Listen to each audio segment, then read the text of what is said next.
Well, hello and welcome everyone. Thanks for coming to Never Apart. We are very excited to have the creators behind the Poster Boys project here, Eve Thomas and Richmond Lam. So welcome. To start things off, why don't you guys give a little bit of a background about what you guys do? Richmond?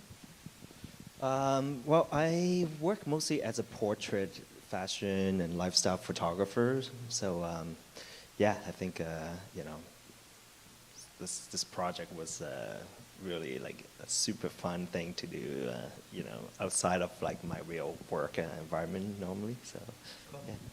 I'm a writer and editor, but I work on a lot of interesting creative side projects, like writing and directing plays, working on other people's art projects a lot. So this was the first time I really had the reins with Richard.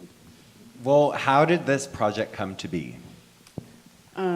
Well, Richmond and I work together a lot on travel stories. So I write them and he does the photography. We travel around the world together.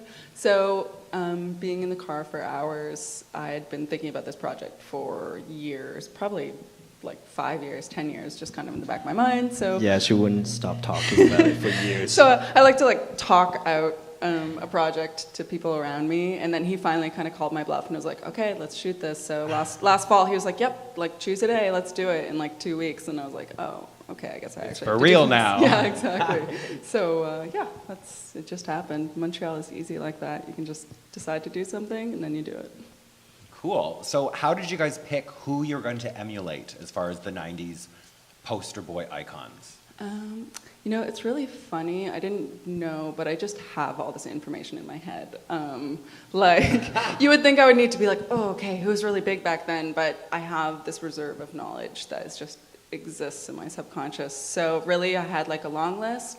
I put out a call for models, and I spent days, weeks, just sort of fretting over. I had spreadsheet, and I just really looked at everyone's faces. I looked at the really iconic poses from certain boys, and I kind of just played matchmaker. Some of them asked to be certain boys, but for the most part, I just thought, who has this aura?